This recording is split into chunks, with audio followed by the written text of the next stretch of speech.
what I meant was you're so capable and you're so witty and you're so quick on your feet that you can handle anything that comes at you.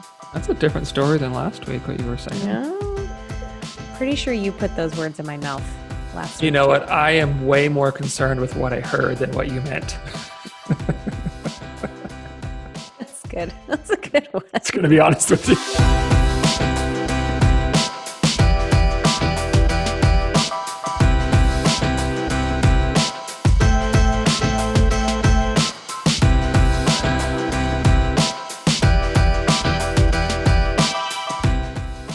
Hi, everyone, and welcome to Middleish, the podcast about moderation in all things. I'm Erin Green. And I am Michael Gray. What's going on? How are you, Michael Gray? Are we talking over each other again? I beat you to it. You always ask me how I'm doing, and I'm always the jerk who never asks you how you're doing. Well, I do think... I'm turning over a new leaf. She's trying to be kind. I'm trying to be nice. I've been listening to all of the episodes. I would like to point out that even if I ask you how you're doing first, you could still ask me how I'm doing. Then I'd be talking over you. Well, I mean, afterwards. And you just complained about that. So are we in a spat already? Gosh. This is our first one. Here we go. We're in trouble. I am good. I'm good because we were supposed to have tropical storm Beta that was supposed to drench us in like 7 to 10 inches in a couple days, and it hasn't been too bad. Oh, good. Ton of rain on Monday and not a whole lot since. So yeah, today was supposed to be like downpour all day long. And I looked at the weather this morning. It's like, it's just going to be real cloudy. So good. Okay. Yeah, I'm two glad bullets you guys we've dodged.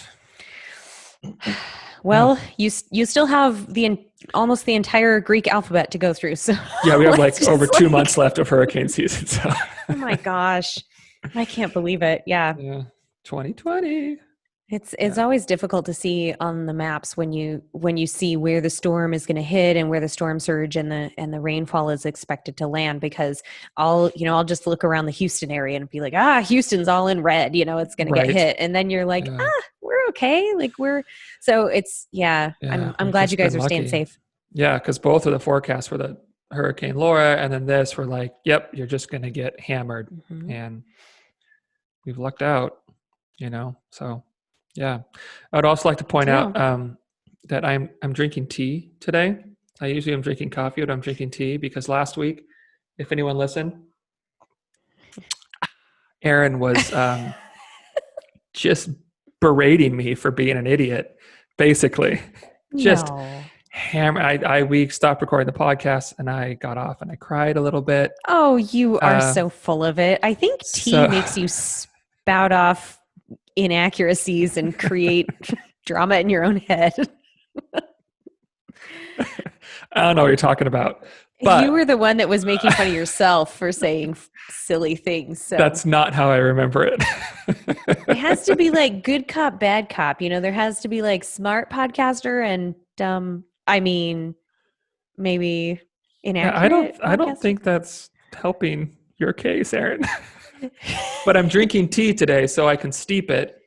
I'm steeping it right now. If you're not, you're just listening, so I can feel smart. So anytime I say something smart, I'm gonna steep my tea. Everybody, yeah. So listen Erin, for the smart things that Michael's about to say. How are you on this midweek day? I'm pretty good. I like how you say that in such a dignified manner. You're obviously, it's like increasing your your class level and your articulate nature. I could very well not have pants on right now doing this podcast. I am doing pretty well. I got out for a run with a friend this morning, which always is a nice way to start my day, except we have red air quality again. Oh, crap. I thought you guys were cleared up. Well, we got two or 3 days of nice clear air, and then it came back, and we had a fire just kind of northwest of town, pretty close between us and then one of the neighboring country towns just last night, and they got it contained relatively quickly, but I think that's contributing. So it's a rough fire season, and boy, is it. The air quality keeps clearing and then it'll come back, but we're hoping, I mean, there's no rain in the forecast, which is the hardest thing for us. Obviously for you, if you if you don't see that, that's a, bonus, but then all of us up in the Northwest are like, hey, Yeah. send some of that our way. But that's a bummer. I'm sorry to hear that. How was it running? Yeah. Was it rough on the lungs? It's funny because I don't react terribly to it. And so I think when I was younger, I would kind of justify, oh, I can go out and run in this and it doesn't really affect me. I might get a little bit of throat irritation, but now I've come to realize that just because I don't react to it physically and don't have a problem with it, doesn't mean that I'm not inhaling all of that particulate into my lungs. And so I've become a lot more aware and just selective of how I spend my time outside when the air quality is terrible. And so it didn't really affect me this morning. I mean, my friend that I was running with and I were both kind of like, feel a little bit of like burning in your throat. Her eyes were kind of burning, but nothing terrible. We're supposed to do this long ride this weekend, and I'm just kind of waiting to see what the air quality does, because I don't see any point of going out for some like epic 8-hour ride if the air quality is going to suck.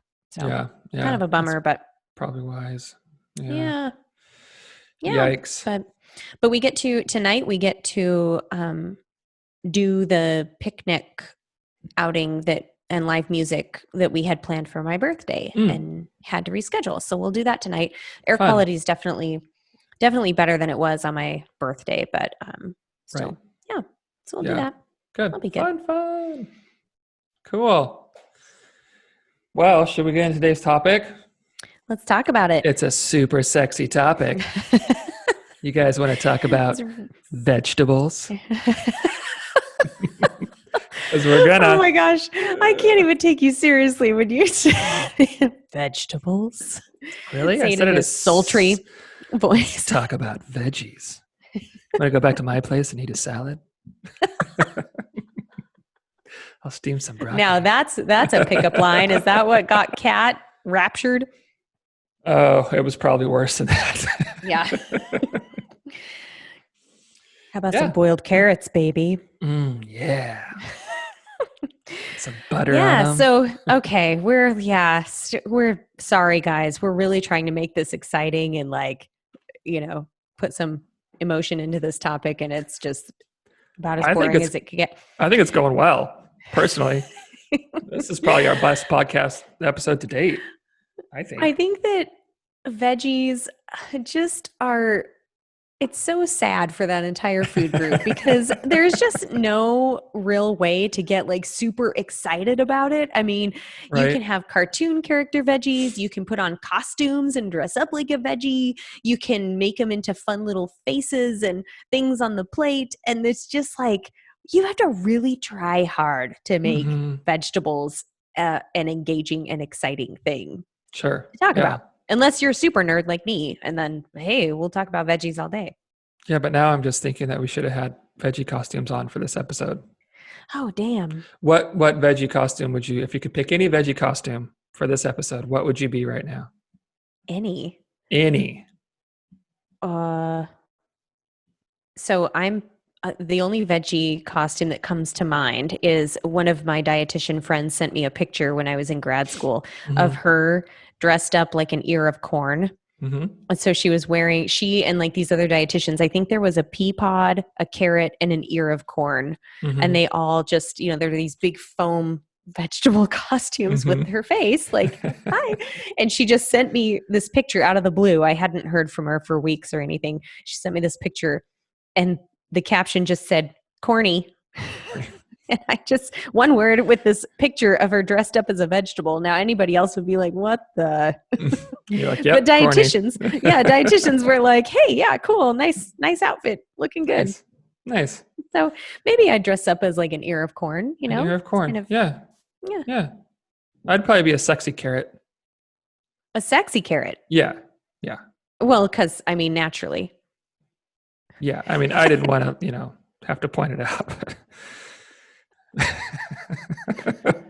I will say, I think when Lila, who's 9 now, I think it was when she was like, what would she have been? 5 5 or 6 months old. Her first Halloween, we had a pea pod costume. She was a little pea pod.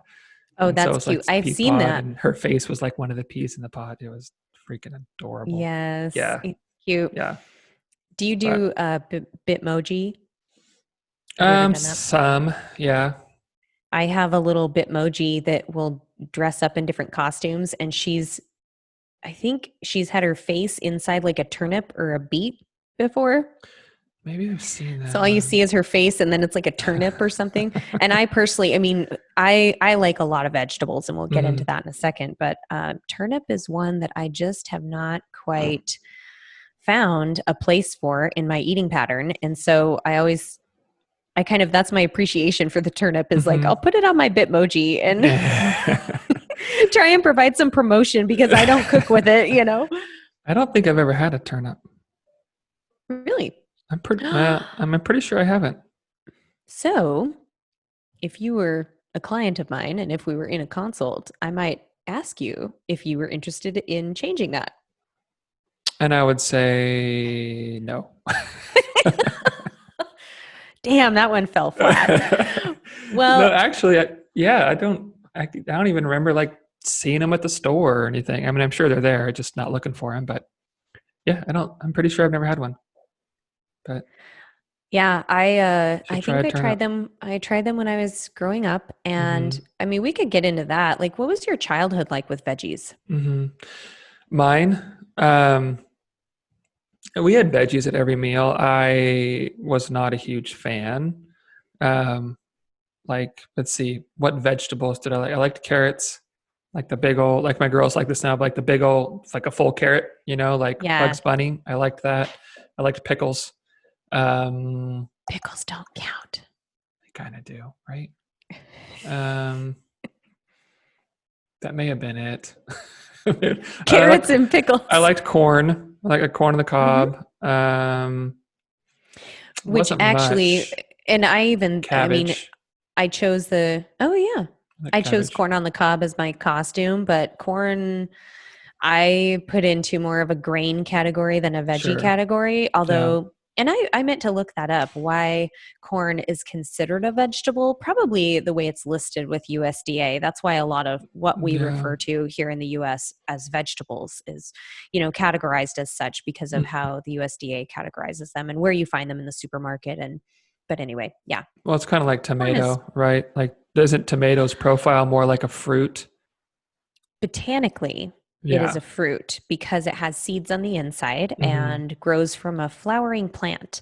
And this was something I learned because I mean, I knew that tomatoes are considered a fruit, and a lot of people say that, but nutritionally, they're closer to a vegetable. That's what it is. Yeah. Just with the lower sugar, Yeah. higher fiber, higher phytonutrients, which will define phytonutrients. But here is something that I learned when I was just brushing up on why that whole tomato is considered a fruit thing. It's actually considered a vegetable in the US because of a Supreme Court ruling in 1887 that had to do with Wow. laws garnering like imports and taxes on certain things and whatever. And they ruled that generally it's used in a savory dish and served with dinner, and it's nutritionally closer to most vegetables, and so it is considered a vegetable in the US. Can you Crazy, imagine right? being on a Supreme Court Supreme ruling on Court? tomatoes. So, hey, honey, what'd you do today? I made a Oh, we consider land, tomatoes a vegetable. yeah, groundbreaking case on tomatoes. I'm doing That's honest funny. work, honey. Yeah. But we ate a lot of Yeah, vegetables as shocking. kids. Um, I had to eat some of them. It was my mom was still, in fact, she just again told me the other day, we're talking about broccoli, and she's told me before we could have sold tickets to watch you eat broccoli because I put on such a show about how much I hated those things or how much I hated broccoli, which I like it uh, now. I mean, I don't love it now, but I'm fine eating it. But yeah, apparently it was a scene when I was a kid. I'm sure. And anybody who's sat with kids that don't like what's on their plate, it's a vegetable or not. I mean, you will see some really interesting Hmm. behaviors and you know Mm-hmm. ways that kids will stall and get out of it and push it Mm-hmm. around and, Yep. yeah, Yep. did you have the rule you have to eat everything on your plate or you have to take a bite of everything? I want to say it was we had to clean our plates, Yeah, we had the and clean your if plate thing. and I think if that got to be too much of a fight, it was like at least take a few bites of everything. Right. Yeah, I Yeah. think. Yeah. I Yeah. seem to remember that too. And Hmm. I remember having vegetables as part of our dinner meals primarily. Every single dinner we had some kind of vegetable. Yeah. Unfortunately, our veggies were mostly canned. So, I mean, Yeah. we had a garden with my grandparents growing up for several years. And so we did have plenty of fresh stuff with my grandparents, Hmm. during the summer months. But then otherwise, it was canned green beans, canned peas, canned corn. Yeah. And that was basically it. And Yeah. I remember I guess it was like in junior high or high school that I discovered steamed broccoli and was Mm. like, this is really good. But so my dad's preferences overruled everybody else in the household. So meals were kind of planned around his preferences. Gotcha. And there were a lot of veggies that he just would not eat. And so Hmm. we just didn't really have exposure to them Hmm. and we'll talk about that a little bit later too, and how that Yeah. impacts vegetable Oh, big eating, time. Yeah. particularly in kids. Hmm. Um, but in adults too, because we all grow up and your perception of, what tastes good or what you're exposed Hmm. to, like you said, you've never had a turnip. I Hmm. mean, you know, that can definitely shape your perception on that. So Yeah. Yeah. For sure. I remember going to college too, and I lived in a sorority and we had a big salad bar, and our cook would often she would just recycle the salad, and I say that, and I mean it sounds kind of unappetizing, but I mean it's fresh for a few days, right? So you Hmm. could just like put it back out again, but she would also put like a fresh bag of spinach or a couple bags of spinach on Mm. top, and so she kind of mix it in and you Yeah. know freshen it up a little bit. And I remember the first time I went through the line and saw all that spinach on there, and I kind of leaned over to one of my friends. I was like, "What's that?" And she kind of looks at me. She goes, "It's spinach." And I had had canned spinach, Mm. which personally I find repulsive. I Hmm. don't know how Popeye got through all those years of fighting crime and knocking out the bullies with that nasty stuff. He was just so strong. You got to be real strong to take that stuff. You do. You've got to be one tough dude. One tough Um, mother. so yeah, that was my introduction to fresh spinach. It was just Mm. really interesting when I think back to my food history, Hmm. how I how sheltered I was from certain foods until I got into college and into my adult Hmm. years. Yeah. Yeah. So I want to get into some bennies, some Yeah, benefits. yeah. Why do you tell your clients to eat veggies, or why do you, I guess, promote Because I like veggies? bossing them around. Yeah, tell them what to Yeah. do. Yeah. Oh, you don't like that? We'll eat more of it. No. Respect my Uh, authority. that's right. Uh, well, for several reasons. One, they just have insane amounts of vitamins and minerals that we need just to function well and be healthy. Um, Lots of good fiber, which a lot of us don't get enough of. Also, I really like, especially if someone's trying to lose weight, I like the volume to calorie ratio a whole lot. Yeah. I mean, you eat 2 cups of broccoli, that's a lot of volume. That's taking up a lot of space. And it's like nothing calorically. I'm like 70 calories or something. It's like nothing. You have all this extra bulk of the fiber that helps you stay full or feel full and stay feeling full. Just a ton of benefits to it. Yeah. And to your point, it does provide a lot of bulk Hmm. in mixed dishes as well. So Right. I'll often encourage people to take a dish that they enjoy making. Like let's say lasagna is a Hmm. popular one. How can you bulk that out with more vegetables? So it's Hmm. not that you're necessarily having to make a completely different dish. You're kind Right. of taking what you know, and how can you just add a little bit more volume with a boatload of nutrition? Because bite for Hmm. bite, veggies do have more vitamins and minerals, more fiber than other foods, and fewer Right. calories.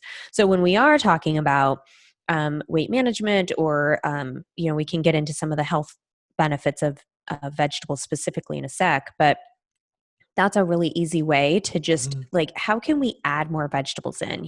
I will chop up some peppers and put it in like with taco meat, or a pasta sauce or something like that. Yep.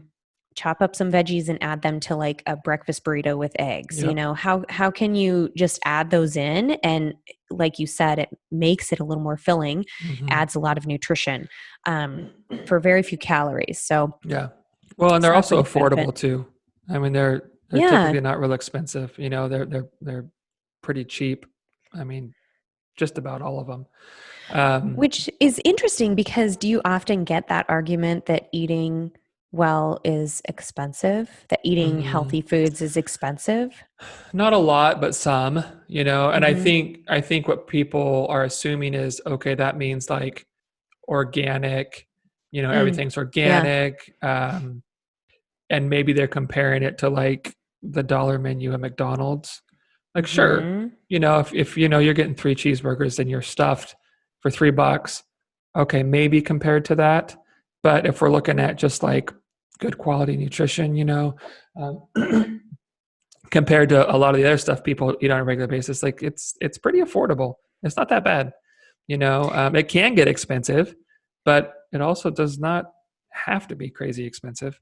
Right. And I think another part of that is not only the eating out piece, Right. because people will, kind of look at how much they get for like a salad Mhm. or something at a fast food restaurant versus, the 3 burgers or the multiple tacos for however much. Right. But then also like convenience foods in the grocery store, like in the frozen Mhm. food section or in the, deli section, if you're looking for more nutritious items, or something that's not as processed, it Mhm. does tend to be a little bit more expensive because Yep. it has to be ready made fresh.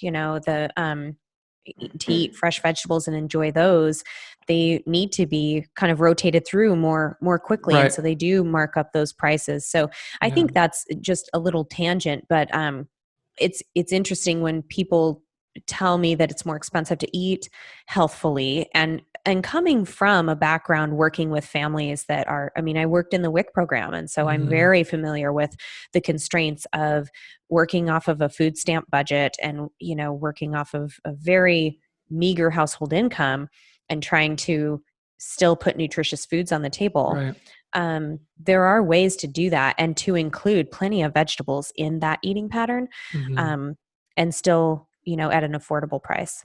Right. So, And I think it's also worth mentioning just on the financial piece, like we can't look at the cost of more nutrient dense foods just in what we're spending to buy them. There's also a cost in how that impacts our health and doctor's visit and medications and this kind of stuff that is directly impacted by what we eat. And so there really is a larger picture to think about. I don't want to get too off topic, but sometimes people talk, well, it's so expensive to eat. Like, well, you know what? It's actually really expensive to eat crap food all the time because your health really suffers. And like diabetes is an expensive disease. yeah. There are a lot of these diseases that come from poor nutrition over long periods of time that are really expensive and are way going to outweigh the cost of maybe some healthier foods that are a little more affordable. So anyway, Yeah. a little bit of a And tangent, but let's talk about some of the disease risk reduction that people experience when sorry, my cat just came in, and he's been I thought you had an bringing birds intruder. in, and Oh, I just want to make sure he didn't bring a bird. Sorry, everyone. it's all right. Got distracted.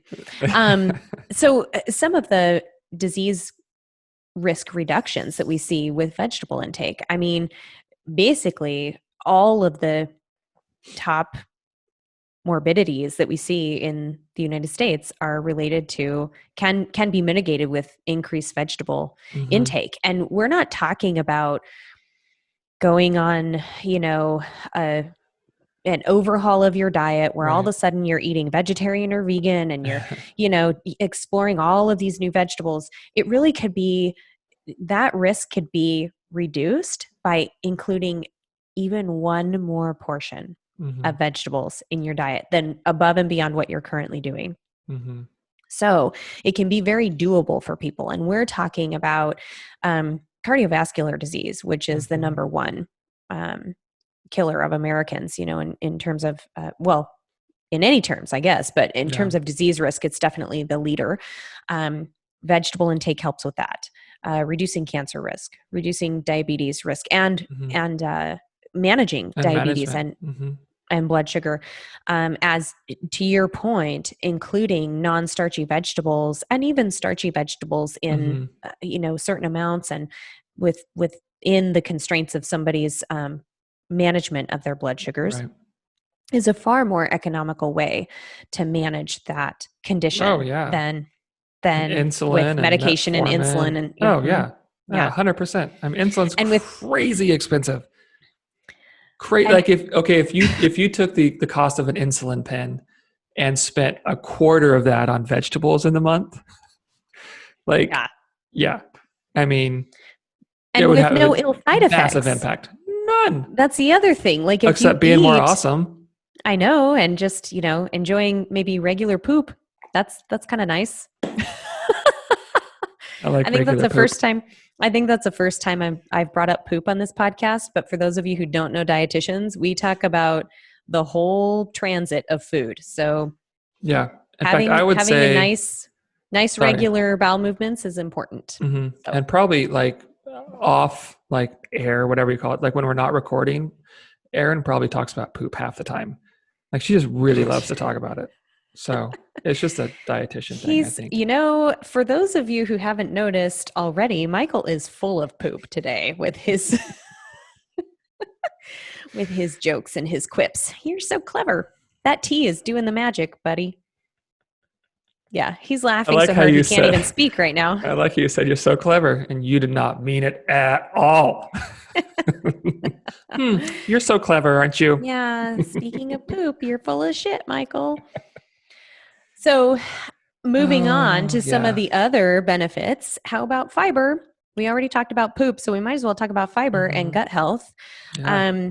I think we should probably do an episode specifically on gut health because there's a lot to talk about there. I really thought you were going to say poop. We could do a poop episode too. Yeah, we could. Yeah, I mean, it's it'd be a solid episode. I think we'd handle it very smoothly.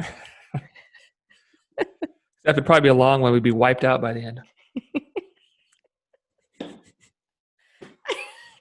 I don't even know how to. Okay, you win. You win. So I think you flushed me on that one. So fiber is so important for smooth transit of that food. But we also know that gut health is an emerging, hot topic in nutrition. And what people don't realize is we hear all these things about probiotics. Okay. So people will take a probiotic. They'll, drink kombucha or, eat yogurt and kind of take some probiotics and take this bacteria into their body. But actually a more effective way of improving your gut health is by eating prebiotics. And prebiotics are simply the fibrous materials in plants that we can't digest as humans, but guess what? Our little colony of bacteria in the gut, and we're talking about down in the small intestine, really, and the large intestine, I guess, thrives on that prebiotic material. So plant materials, I mean, of course, whole grains and nuts and seeds and legumes all count, but vegetables are really, and fruit are really important components of this as well. And I would even argue that vegetables might even have the strongest variety of those non-digestible carbohydrates that our gut biota will thrive off of. Right. Yeah. Well, and it has such, like we talked about, it has such an impact on feeling satisfied with a meal, feeling full. It does help with just, like you said, good digestion. It can help keep your cholesterol lower. I don't know. Do you know any numbers on what the average person amount of fiber gets in a day? Oh gosh, I'd have to look I don't even for know. average. I mean, if people can get 25 grams a day, that's basically recommended for Hmm. like all adults. But most people, I think, are getting under 10, which is, I mean, less than half of what we need. Right. So it's, yeah, it's terribly low. And beyond that, I think we also are just not getting enough variety. So Mhm. the most common, the most commonly eaten vegetable in America. Take a Okay. wild guess. Potato. Potatoes. Yep. I And did guess it. what? Yeah, good Did I job. get a Gold star, prize? buddy. Oh, Yeah, okay. I'll gold take a gold star. star. Yeah, potatoes. And unfortunately, we're not just eating them as baked Mhm. potatoes or roasted Right. potatoes. We're eating French French fries fries. and potato chips and potato starch mixed in with certain, processed foods. Mhm. So, getting more variety in our vegetable intake, potatoes are great. I will encourage, I mean, unfortunately, some people think that they're terrible for you and they steer away from them. And I'm like, no, no, no, we Right. need to include them in, just be Mhm. mindful of how they're included.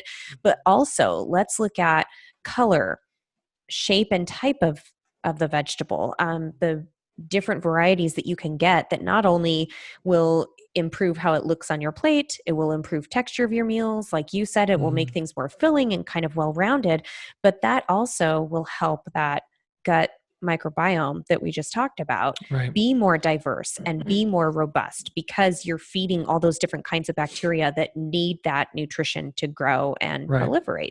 Right. And I think that's one thing that I think is often maybe not fully understood is that different vegetables have different benefits. It's not like they all have the same vitamins and minerals and that kind of stuff. They all Hmm. serve different purposes. Like you talked about, there's a need for diversity of those things within the microbiome and the gut, to be healthy and function optimally. And I think maybe it's a good transition into phytonutrients. I think one of the easiest way to do that is looking at the colors of the vegetables you eat. I've heard it said Absolutely. before, eat the rainbow. There are fruits that they fall, fruits and vegetables, but we're talking about veggies that fall into certain colors. There's reds, there's oranges, purples, whites, greens. Is there another Yeah. one? Is there five? Yellow. Yeah. Yellow. And they all yellows, all reds, they all tend to have sort of similar benefits based on the color of the foods.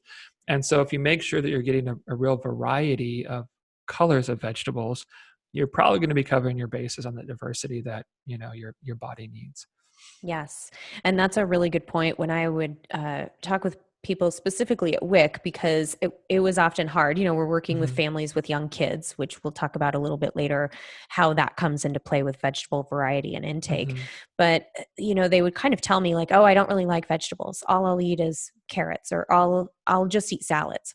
And then we get into it. And in my mind, I would just run through the colors. Like I would pick like a couple different common vegetables of each color. And I'd list, I don't know, 10 or 12 veggies. And inevitably, I would land on 3 or 4 more that they'd be like, yeah, I'll eat that. Yeah. So it is helpful, I think, to kind of take a look at your own vegetable repertoire and Mm-hmm. decide like, okay, what colors am I lacking and what vegetables of those colors could I include more of? Yeah. Because that's the easiest way to increase vegetable intake is to eat more of what you like, what Right. you know that you know how to cook it, you know how to prepare it or how you like it. Include more of that. That's step one. Mm-hmm. Kind of jumping ahead here, but we'll talk a little more about how to increase veggie intake. But real quick, phytonutrients. Yeah. They are considered a functional food. Vegetables and fruit on the whole, and several other foods, are considered a functional food. And all that means is you get a health benefit beyond just the simple macronutrient, micronutrient makeup of the food.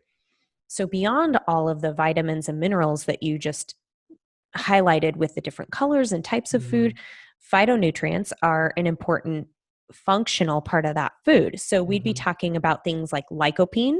Mm-hmm. A lot of people have heard of lycopene found in tomatoes in very high concentrations in tomato paste, sauces, Mm-hmm. ketchup. Um, Another one would be anthocyanin, or anthocyanin, which are the colorful compounds in blue foods are anthocyanin compounds, and then orange foods would be anthocyanins, or yellow foods. Those color compounds have really great protective benefits from an antioxidant capacity. And then allicin is another one, not to be confused with a woman's name.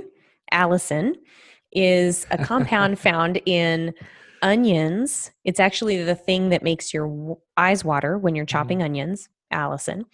But it is also a very powerful. That damn Allison. Making me She's cry. always. I know. She always brings down the party, right? Have you ever tried to wear swimming goggles when you chop onions? I thought you were going to say when I was in the shower, and I was going to say, yeah. No. Interesting. You know what I do is I light a match, and that kind of takes out whatever is in the air. It kind of dissipates it or attracts it, or I don't know what it does. But you're burning Allison? Yeah. That's evil. Well, she had it coming. She made me cry. She's such a bitch.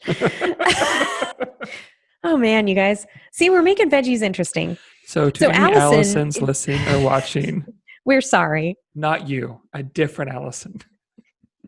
She goes to a different school. Yeah. We don't hate on all Allisons here.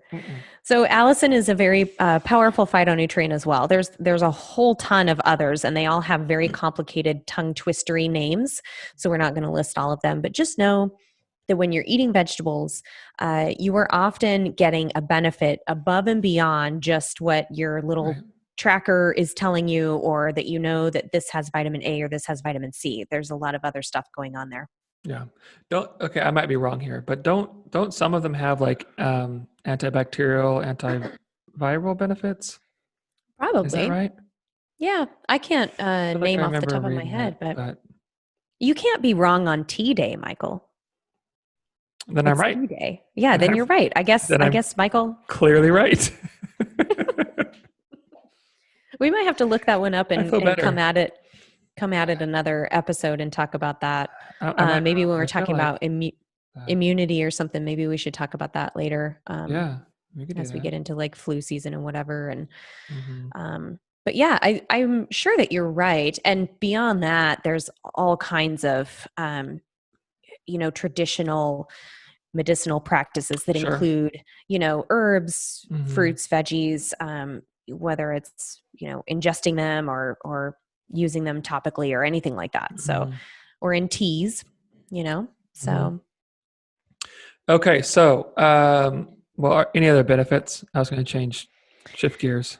You can shift gears. I think we covered most of the benefits. The only thing that I will add to this is that beans can count toward your veggie serving, veggie serving a day. So that's a little known fact that, people tend to think of vegetables and, they think of like the green leafy vegetables or the orange ones, but they all count, first of all, even the white ones, especially the white ones in some cases, because they have very powerful properties, but beans will count toward your veggie intake as well. Talk about a fiber powerhouse, and they're easy to, they're great to add in soups and salads. Or like a wrap or, whatever. Like absolutely. They're awesome and insanely cheap. Talk about a cheap food that just has a ton of benefits and is filling. Yeah. And I don't know for sure off the top of my head, but I would guess that beans are very under consumed in our diet. There's been a big push in recent years to increase our legume intake in general, and to, especially with the plant-based movement, and not to get off on too much of a tangent, but that's become a new trend in food, and I fully support including more plant foods in the diet. I think plant-based is a very ambiguous kind of term that can include a lot of different eating patterns. Sure. So when I say plant-based, I mean what I'm saying, that your eating pattern is based on the foundation of plants, which includes whole grains, nuts and legumes, vegetables, fruit, and then it's complemented with other foods, whether Twinkies. it be, yeah, Yeah. that's exactly what I was going No, to I say. knew what you were going to Good say. job. Yeah. I Yeah, was you're just so helping you out. smart today. Oh, So man. smart. You don't even That know. tea. So, but yeah, complemented with protein foods in general, whether that be animal foods, meats, fish, whatever, and dairy. Yeah. But when I say plant-based, and I see the movement toward more plant-based eating, one of the big superstars that's coming out of this is legumes, and specifically beans, and including more beans and lentils in the diet. And speaking of healthy poop, beans are really important for that too. They weren't coined the magical fruit for nothing. No, they weren't. And did you know that if beans cause you some gas and they're uncomfortable to eat, a lot of people have reported this and have, when I suggest beans, they're kind of like, oh, not so great. If you eat them more frequently and include them regularly in your diet, your gut tends to adapt and digest those carbohydrates better. So that's what causes That the makes sense. gas, is that bacteria in your gut fermenting those carbohydrates and causing gas release. Okay. If your gut gets more efficient at breaking down those carbohydrate properties, then a lot of times that gas will kind of reduce and become just less. So little tip there. Yeah, that's good. Okay, so what are some of your favorite vegetable recipes? Recipes. How you like to eat your veggies? I, gosh, it's hard to pick just one. I would say one of my favorite ones that I think a lot of people haven't tried is roasted cauliflower. And I'll put this one out there because I was a cauliflower hater for most of my life. Even as an adult, I was just like, yeah, it's not for me. I had tried it steamed, and I've tried it raw, which I still can't do raw cauliflower. But I had found a recipe or something, I don't know, probably 5 or 6 years ago, of roasted cauliflower, and I tried it. It's one of my absolute favorites.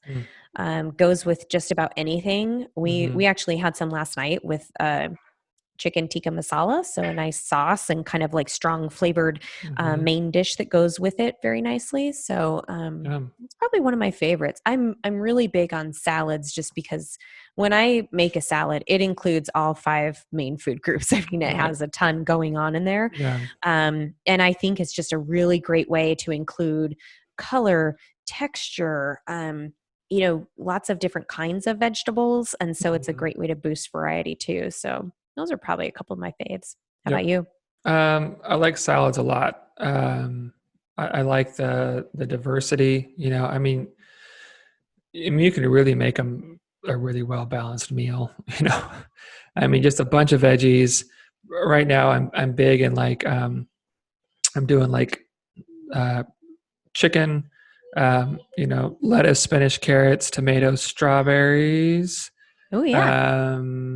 and like a orange vinaigrette, or blueberries go really well in there too. That's been kind Nice. of my lunch jam lately, and it's been delicious. Yeah, I like that a Delicious. lot. Delicious. I like Brussels sprouts a lot, roasted. Yeah. Like a little honey or maple syrup and a little bacon in there with them, just to kind of balance out that. Brussels sprouts can be a little bitter, but adding a little something like that really helps take care of that. I like those a lot, and it's one of Lila's favorite vegetables is Brussels sprouts too. Yeah. And Brussels sprouts is a pretty polarizing veggie for a Yeah, lot it of people is. because of that bitter flavor. And that bitter flavor compound is actually what makes them like one of the king cancer fighters. So Mhm. it belongs to a family of vegetables called cruciferous vegetables. And that bitter compound, unfortunately, is what makes, them so nutritious and beneficial. Um, but I also remember reading something on when you cut a Brussels sprout open versus leaving it whole. Um, it produces, I mean, I remember making this Brussels sprout dish that produced like almost a horseradishy flavor, a Mm, very strong, and I can't mhm. do horseradish. So I was eating this going, whoa, this is, and Yeah. I read something about cutting them Mm, open. Probably should have looked that one up so I could tell our audience, but maybe I'll look it up later. interesting. Um, Although if you cut them open and then cook them right away, I don't think it has a chance to produce that, Okay. flavor. So Sure. I don't know. I Um, also like making hummus and yeah. eating like carrots and just raw carrots and tomatoes with that cucumber. That's Hmm. just good. And I mean, talk about a double whammy getting because the hummus, I mean, if you don't, someone doesn't know, it's essentially garbanzo beans, chickpeas, and tahini, a little bit of lemon juice, and garlic, Garlic salt, and olive yep, oil. Yeah, mix it all up. yep, Yeah. Yeah. delicious. And that's a double whammy because you're Hmm. getting the bean dip as a veggie. Hmm. I mean, yes, it's a condiment, it's mixed with other things, but you're getting a strong veggie component with Hmm. veggies Hmm. in the dip. And some really healthy fat too from the Yeah. tahini, Yeah. which is like sesame I seed paste. one of the foods I think that people have trouble with is cooked greens. I Yeah. mean, sauteed greens, cooked greens. I mean, unless you live in the South, maybe you don't really come from, we eat a lot of our greens fresh and we tend to think Mhm. of spinach. Um, so I wanted to learn more about how I could include some cooked greens because cooking does unlock some nutrients. And Mhm. again, if you're mixing it with, cooking things in fat, like an olive oil or even butter or something, you will help absorb some of those nutrients in the food. And so I was kind of looking at how can I include more cooked greens into my diet. And the first time I cooked some collard greens, Matt was like, I don't know about this. I'm a little scared, And of course it had some bacon involved and some different things. So he ended up liking them. And Nice. I always tell him it's very brave when you try something that you're like, I really don't think I'm going to like this, but he tried it and he liked it. And since then my recipe has evolved. It's very simple. Mm, It's just, and I'll do it with Swiss chard or collard greens or basically any green. mm, Um, Clean and chop up the greens. I start with sautéing some onions in olive oil. Throw in the greens, and I'll cook like a massive batch. I mean, like throw in the greens, and then you kind of cook them until they cook down a little bit It's and wilt, reduced to nothing. You have and like then cook more. 7 pounds of spinach and it's like a quarter cup. Exactly. So collard greens will stand up a little better to cooking, Yeah. but Swiss chard definitely cooks down to Mhm. nothing. Spinach cooks down to nothing. Anyway, put the greens in, stir them around until they start to wilt and turn like that dark, luscious green color. And then I deglaze the pan a little bit with a little red wine, mix in like a third to a half of a packet of Lipton onion soup Oh, with a little bit, maybe a little water if you need a little more like liquid in there to kind of make it disperse and kind of get a little saucy. interesting. And then just saute Saucy. that. Saucy. And then you just saute that until the greens look done and it's kind of reduced down to a little bit of a thicker sauce. And then I serve it with sunflower seeds. It I is bet that's honestly, delicious. it's one of Matt's favorite foods that I make, period. One of his absolute favorites. I need to try that. I feel like I can almost taste it. I'm like really Well, imagining it right now, and it in my head, it's delicious. yeah. And I've used au jus if I don't have Lipton onion soup, or I've Hmm. used a little bit of like Bragg's liquid aminos or something. I've Hmm. it's a Uh, nice um you know thickening agent. It has a little cornstarch in it, and so it does mhm. get a little bit thicker. And anyway, it just adds a nice flavor, and it makes such a huge batch for however much soup mix you're using in it that it's Sure. actually pretty Yeah. nutritious side dish. So like for spinach, you like half a bag? Do that much? Whole bag? Yeah, I How mean, much does it handle? to be honest, I usually do this with collard greens or Swiss Okay. chard, and so I would get probably two bunches of collard greens from Okay. the store, whatever that ends up being. So Hmm. I don't even know in pounds. I have a ton out in my garden. I'd probably just um I don't know, like large collard greens, it probably would be like 10 large leaves of collard. So something like that. Yeah. That sounds really good. I gotta try that now. New So recipe. So that's kind of transitions, I think, at least in my head, to like getting kids to eat vegetables. Because I think, a lot of parents, it's a fight sometimes or a struggle maybe. I think one of the best strategies for doing that is making them taste good. Like find recipes that not only you like, but that your kids like, because if you just throw out like some steamed or boiled broccoli, it may not go so well, but if you can spice things up a little bit and have some variety, or if it's just like, some mushy gray green peas out of a can, that might not go over so well. But I think there is something to experimenting and playing and being a little bit adventurous, or saucy, with your vegetables, and having your kids try some different things and trying to make them more tasty, like you're talking about, because that just sounds delicious, and I think my kids would probably like that. Yeah. And I think one of the I think one of the overarching points that I think about when it comes to kids and veggies is that many adults don't expect kids to like vegetables. Right. And so, what message, whether it's an outward message and you're actually saying to your child, I don't expect you to eat this or you won't like this, or a subliminal message, kind of like, we don't offer those foods to kids very often because we don't think kids are going to eat a Brussels sprout, or we don't think kids are going to eat hummus or something like that. And I've seen this backfire just so many times where parents, they start with feeding their babies vegetables, and the parent is, or the mom is eating vegetables while she's pregnant and while she's breastfeeding, which, by the way, definitely impacts the palate and the acceptance 100%. of vegetables. Yep. So we feed our babies veggies, and then something happens around, I would say, getting close to that 2-year mark. 2 to 3, and somewhere in there.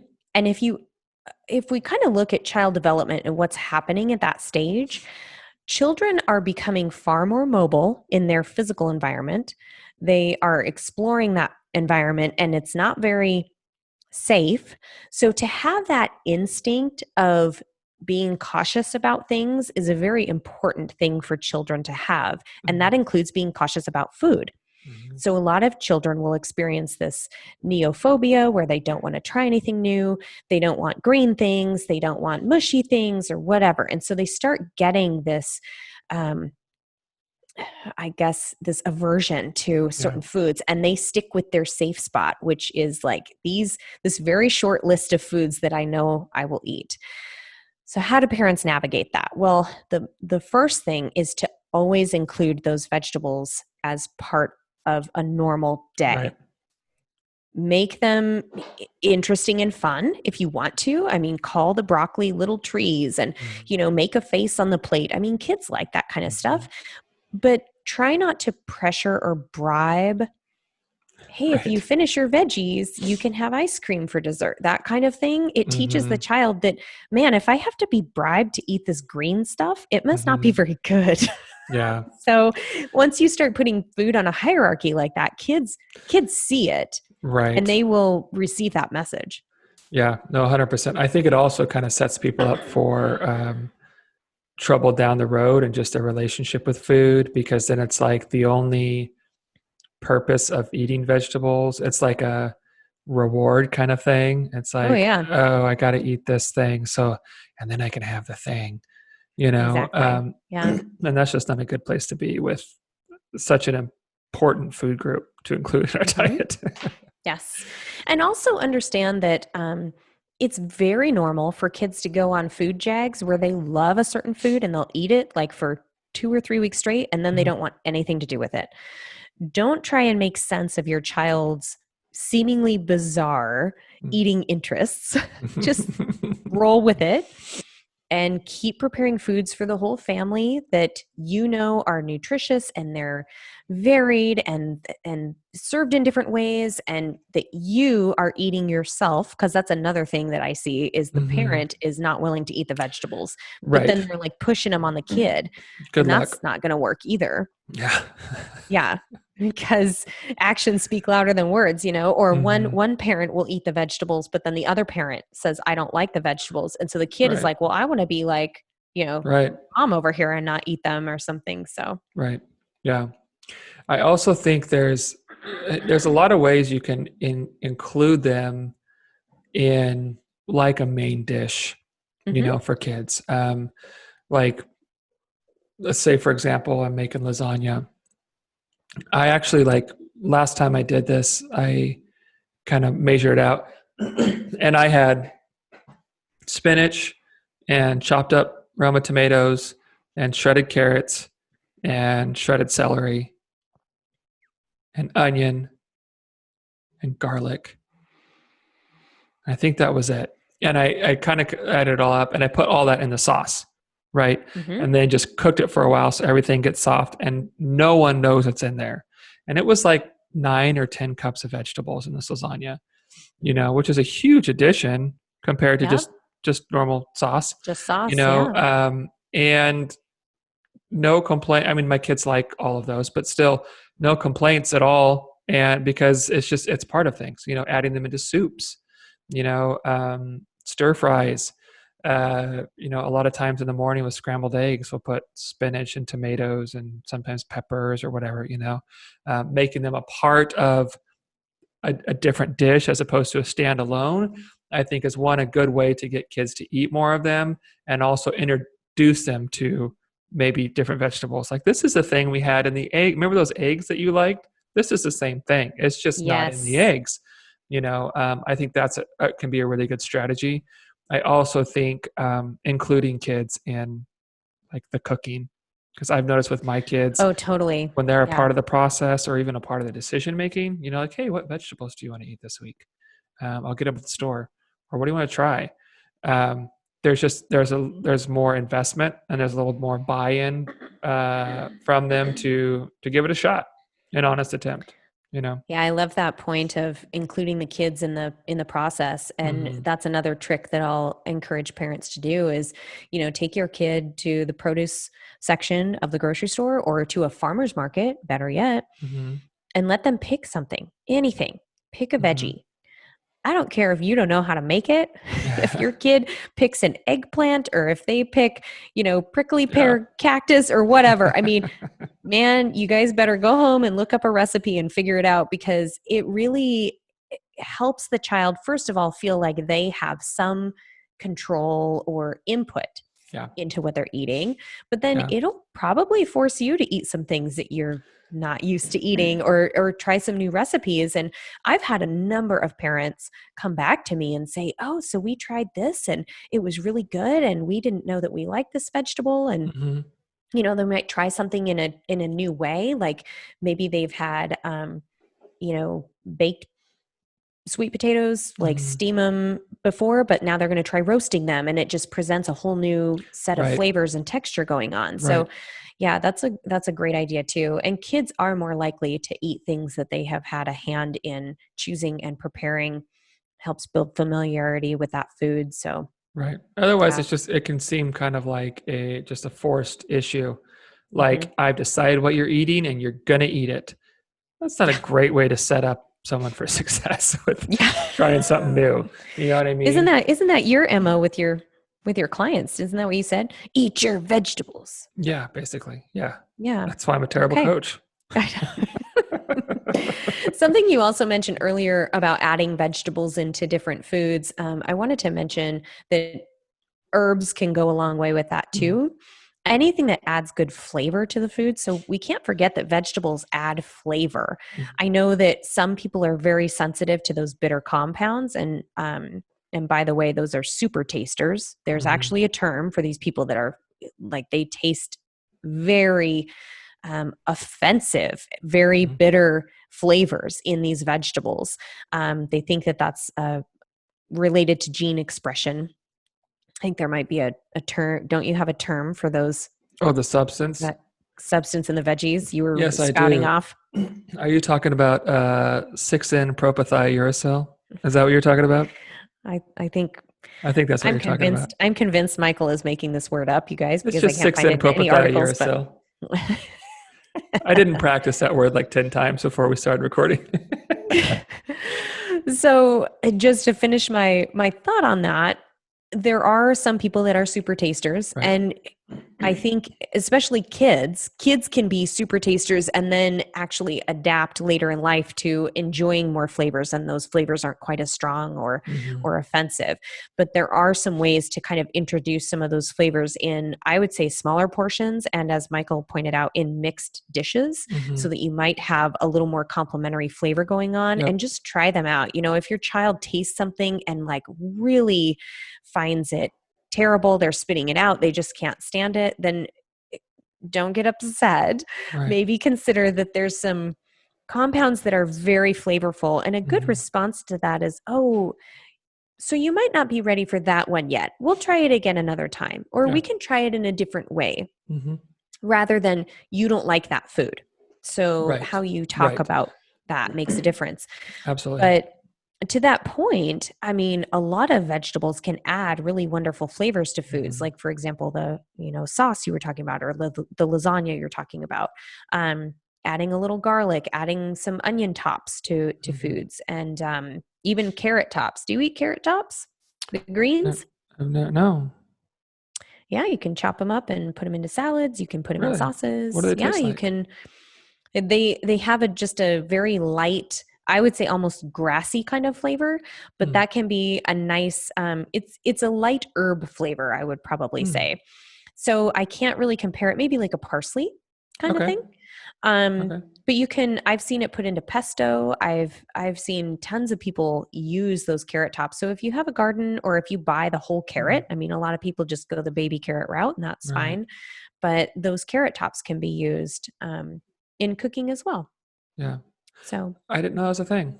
The only yeah, carrot top I was familiar with was a comedian. yes, So I didn't know that was a thing. But I'm gonna have to try that. Because honestly, that's another, I think making it fun can be helpful. Like ants on a yeah, log, have some celery, do some peanut butter and raisins, like make it fun. My girls love to eat the big full carrots.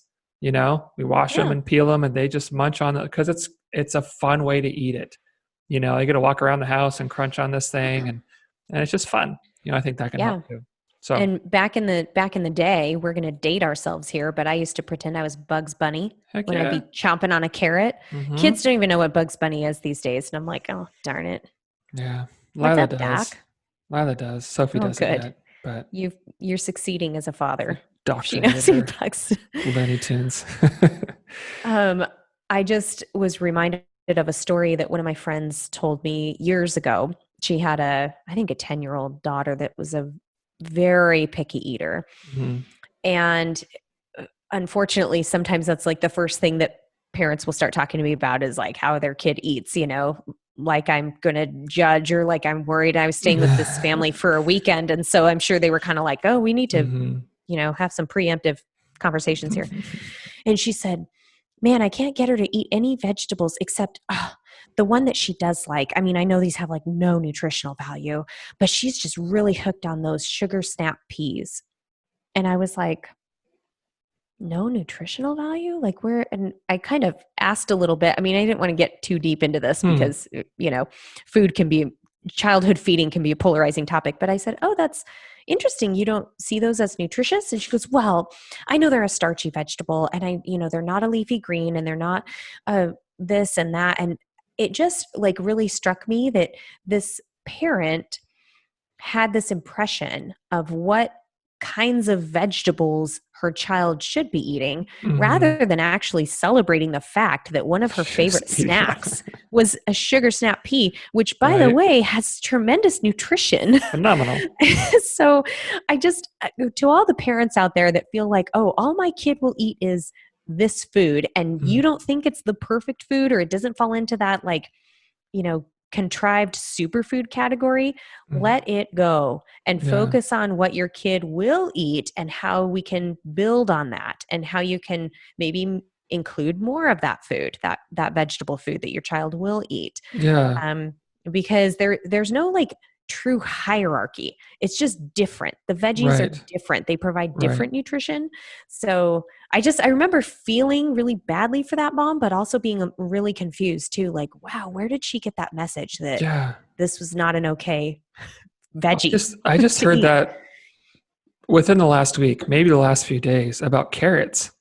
Like someone was like, Oh I know yeah. they have like no nutritional value. And I was like, It's so weird. you I think don't that know that comes, because that's not a yeah, thing to know.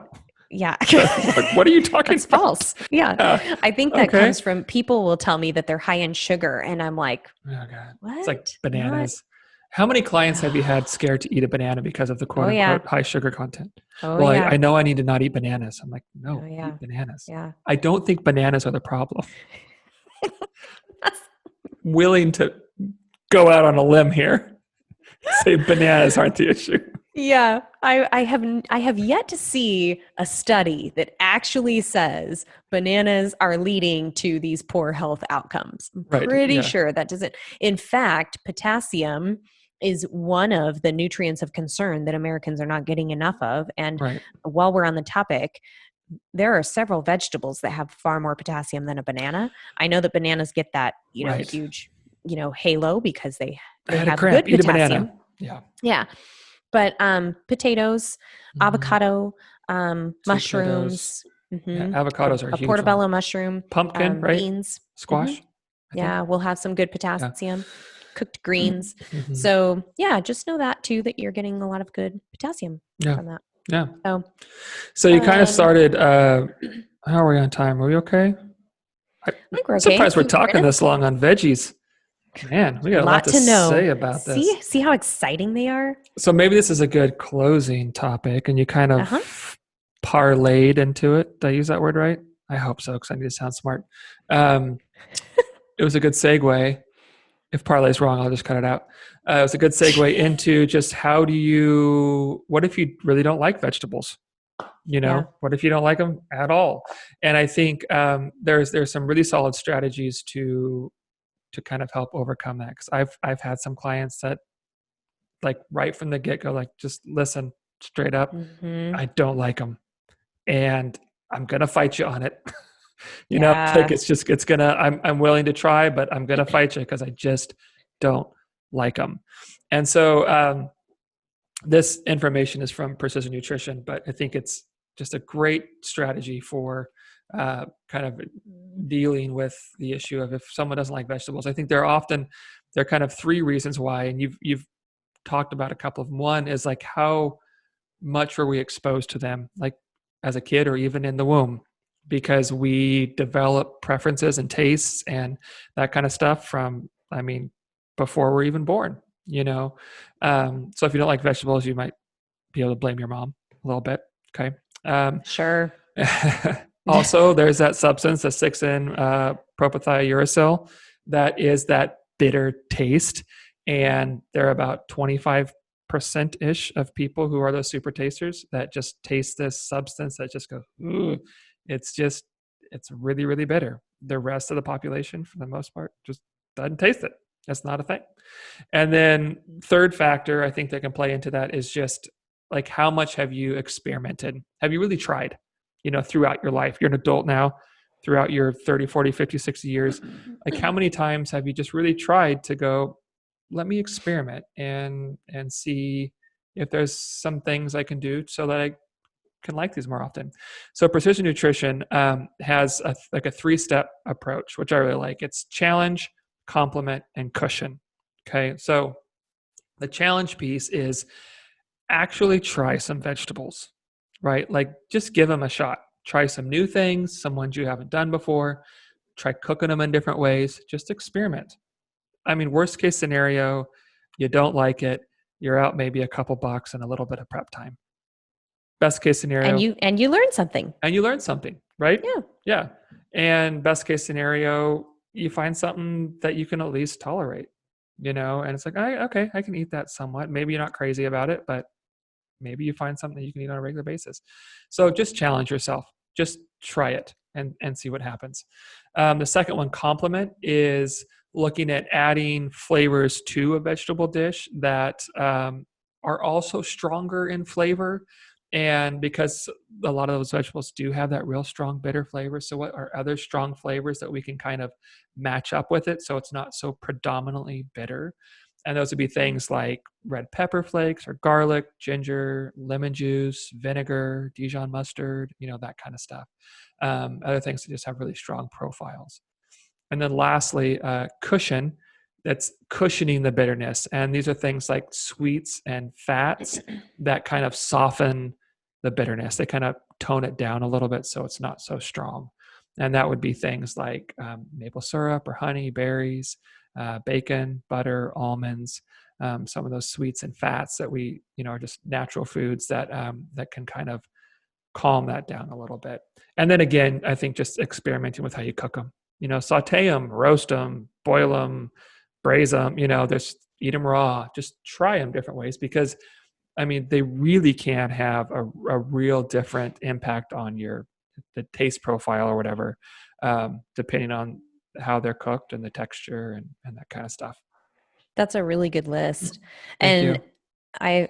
That's a really good list, Precision Nutrition. Oh, right. Yeah. And Michael, thank you for reading it to us. I feel like I did a good job presenting it. I feel like that's super where most of the impact was in the presentation. You're super smart today, and I really appreciate that. So smart. I love that entire list includes all of the different ways that you can enjoy vegetables. Mm-hmm. And I get pushback sometimes when people say, oh, well, I make it with bacon, so it's not healthy. Or I include maple syrup in this recipe, so it's not good for me. Or I cook that in butter, so it's not good. Or I add salt to this, so it's not good. And I'm just like, well, you're eating the vegetable, right? Mm-hmm. So it's a good thing. Like you're finding ways to include that vegetable. You're not sprinkling cocaine on it. Like that's just toned down with the hate on butter and bacon and honey. Okay. Jeez, people. No kidding. Yeah. You're not going to get thrown in jail for doing this. Okay. The food evangelists are the ones who made you think that that's not a good, thing to do. But, again, cooking vegetables unlocks some of that nutritional benefit, and so does chopping them, so does grinding them up or pureeing them, so does cooking them in a fat or including a vinegar or an acid component. So all of these things actually help your body reap those benefits of the veggies, not to mention can help with flavor and texture variations and including them. So, yeah. So let us know if you try any of these recipes, and we'd love to hear your feedback. We would love to hear your feedback, your vegetable and I hope feedback. You have enjoyed hearing this very fun episode on veggies, because I think we made it pretty damn good. I think we did a really great job. And if any of you disagree, you're wrong. Just going to say that. Yeah, Michael's right all day today. That's just the thing. Just today. It's my one day a year.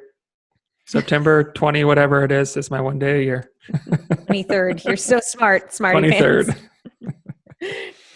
Do you have a meaning in the mundane to share with us? Yeah, sure. So it's no surprise, involves my girls. So this is actually last night. My parents are here. They came to visit and they're staying with us. And so they're sleeping in our room and I'm on a little air mattress in Sophie's room. And, last night around, I guess early this morning, about 5 a.m., something like that. Sophie's in her little toddler bed and I'm kind of on the floor next to her. And I'm asleep and I hear, Daddy, I kind of stir and she goes, can I come sleep with you? Oh my gosh. I was like, yeah, come on in. And she gets down, she snuggles in and she just she always lays right in the crook of my arm, and she'll move my arm to get in there. And she just snuggles right in and I just feel her just go and just right back to sleep. And I just was awake for a few minutes, just kind of looking at her and just man, this is the best thing in the world, Aww. Just that comfort that she has and that safety and that just right back to sleep, it was just, it's one of those things that I know they feel that way about me and whatever, but when you get to experience it, it's just It's just the best thing. Yep. Yeah. Yep. And those moments don't last forever. Kids kind of grow out of that thing. And so that's a wonderful memory. Yep. Aww. It's fading. But yeah, it was great. Cute. How about you? Cute. So mine happened yesterday when Matt had just left for work and I was just finishing up in the kitchen, and, he drives off and a couple minutes later I hear the pickup coming around the block, and he comes back and just kind of pulls up to the driveway and hops out, and he kind of jogs in, and I'm like, oh, I kind of looking around. Did he forget his coffee? 'Cause that's usually the number one thing that happens. Or I'm like, he forgot something else, and he just comes in and he gives me this look, like as he's running past me in the kitchen, and I'm like, okay, he forgot something. And I hear him like run down the hall, and then I hear him go past me on the other side and then run past me this. And I'm like, what the hell is he doing? Like running around looking for something. And he comes through the kitchen and he's holding a pair of shoes. And I'm like, you forgot your shoes? Like, you're wearing shoes. And he goes, I just saw a homeless guy walking down the street on Warm Springs, and I was going to donate these shoes anyway. So I'm just going to go donate them to him, and see you later. Have a good day. And he runs out there and gets in his truck and leaves. And I'm just kind of standing in the kitchen, like astounded, because number one, I totally didn't expect that. And number two, how touching is it that he had that presence of mind to see this person, and apparently this person's shoes were just like absolutely terrible. But to think, oh, I have some shoes that are just sitting in a closet waiting to go to Goodwill that are in great shape that I could donate to this person. And to take time out of his morning to come back and do it. So to me, that was like this very meaningful reminder to look for those opportunities in just a seemingly average Tuesday, driving to work or whatever. Look for those ways that you can be helpful, and make an impact for someone. That's awesome. Good job, Matt. Yeah, I know. He's such a good dude. He is. The guy ended up saying no thank you, though. So, I mean, we all have the power to choose, and all that counts. He said no thank you, and Matt just was like, okay. But it just that intention being there and the effort was a very beautiful thing. Yeah. Cool stuff. That's awesome. Good stuff. Good job, Matt. Yeah. High five, Matt Green. High five. All right. Well, I think we made veggies kind of interesting. Yeah, I hope so. I think we done did it. Yeah. Yeah. Thank you for hanging in there with us, you guys, through veggies and poop and Michael's intelligent comments. Veggies and poop and Michael. I'm right below poop. Thanks, Erin. I had to get it in of things that were hard to tolerate: vegetables, poop. Michael. Love you too. I know. Yeah. High five, buddy. All right. Yeah. All right. Well, yeah. So, thanks, everyone. Yeah, we'd love to hear your it. feedback. We love your questions. We love when you share our messages with others, and let us know how we're doing. Yeah. Any questions, comments, middleish@gmail.com. All right. And have a good day. Have a great week. Bye. Bye.